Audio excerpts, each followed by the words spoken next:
What is going on, YouTube? In today's video, we are going to be testing the Milwaukee mid-torque, the Ridgid mid-torque, and the Ryobi mid-torque in a head-to-head battle to see which one ultimately reigns supreme when it comes to being an at-home mechanic.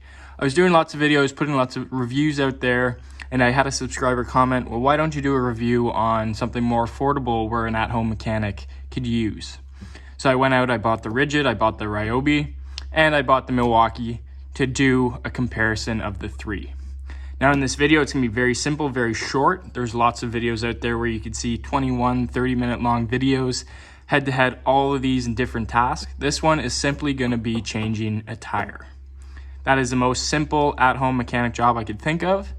And when it comes to torque values, how fast it gets done, this video is gonna show it. So without further ado, let's get into what we're gonna be testing. So like I said in this video, we're testing these three right here. But as a baseline, we're gonna be using a snap-on air impact. This is gonna give you a baseline of what you could be using at home with just a compressor and some air lines. Mind you, it is not gonna be faster because the overall time to set up the compressor and the air lines are gonna be longer, but it'll give you a good idea of what you're looking at with some older technology. In every test, we're gonna be using each impact on the auto sensing mode, and we're also going to be refastening them on the first mode, which limits the torque to see how accurate it is and how close you're going to get to over torquing that nut. So without further ado, let's get into it. So for the purpose of this test, I will be torquing each wheel nut to 100 foot-pounds. This is on the higher end of what the typical wheel nuts are torqued to on a small car. And for the purpose of this test, after every one gets removed, we re-torque them onto the wheels so that it is a fair test.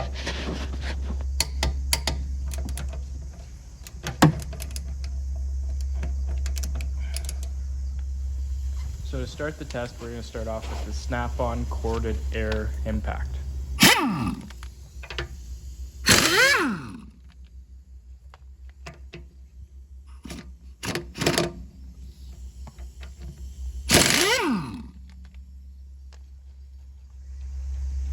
Next up is the Ridgid mid-torque impact.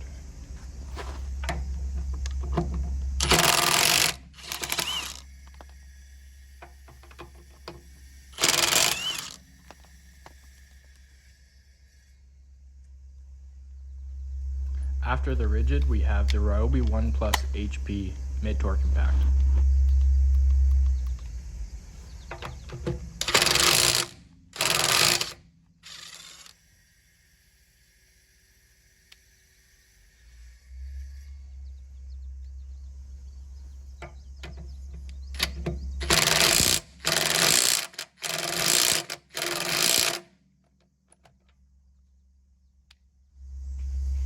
And finally, we have the Milwaukee Impact.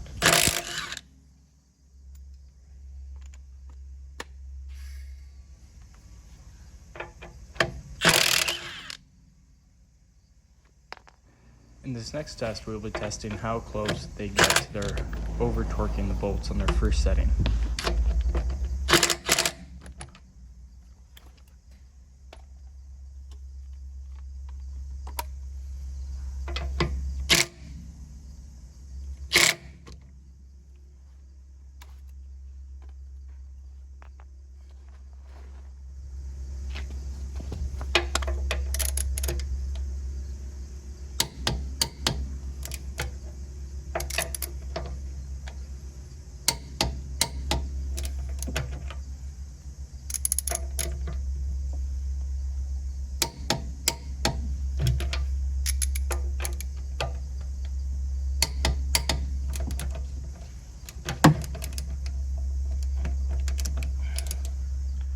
All right, let's talk about what we just saw.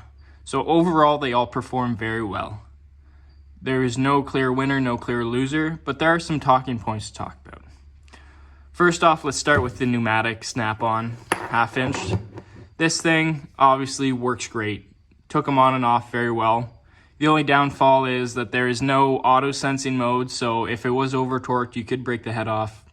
And there is no torque limiting mode, so it did over torque the nuts. With that being said, this is a very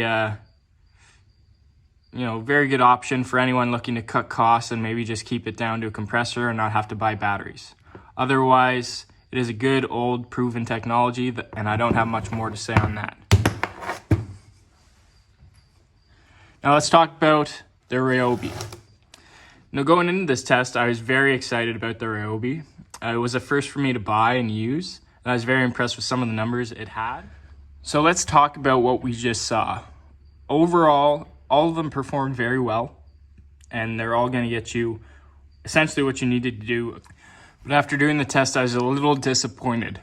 Where the Ryobi lacked was actually on the auto sensing break-off mode. It was the only one that underperformed and didn't actually take the nut off. That being said, you could switch it back to the other modes, but that kind of defeats the purpose in that auto sensing. Ryobi boasts that it has a very high nut-busting torque spec, but after doing this test, knowing that the bolts were only torqued to 100 foot-pounds, I'm a little skeptical. Otherwise, it did perform well, and if you had a breaker bar with you, you could completely accomplish the task at hand. But I'm going to put the Ryobi as the overall loser of this video. Otherwise, the price point is good, the features are good, just it fell short. Coming up second, and a surprise second for me, is the Ridgid. Now, the Ridgid performed exactly how I expected the Milwaukee to perform. It took everything off. The auto sensing mode worked great. The fasting mode worked great as well. It was just under that 100 foot-pounds to make it easier to torque. And it felt great as well. So overall, the Ridgid performed very well, and it was neck and neck between the Ridgid and Milwaukee. The only reason why I'm going to edge the Milwaukee out is because the Ridgid lacks on certain features. It has basic features like a light at the bottom, and everything's at the back. The battery is a little smaller. The shank isn't designed quite as new like the Ryobi and the Milwaukee. So for the features it lack, that's where it falls short. Otherwise, it performed great, and honestly, for the price value, I'd say this is a clear winner. Last but not least is the Milwaukee. Guys, we already know Milwaukee set its name in the trade. I don't have to talk about this very much. It took it off, put it on exactly as I expected. I've been using Milwaukee for years, and honestly, this did not fall short of anything. The new improvements like the lights on the shank, the shorter overall compact design is very attractive. And if I had to buy another one again, I would buy a Milwaukee, but that's just me working in the trade. This video is designed for the at-home mechanic, so we'll take this out of the equation and we'll say these are your two options. Honestly, Ridgid, if you can, go for it. It's the cheapest of the two. Ryobi, developed by the same producers of Milwaukee, but in this test itself, it fell short. Hope you liked the video. If there's anything more I could improve in these, let me know in the comments, as I will be doing more moving forward. Otherwise, make sure to like and subscribe. Thanks for watching.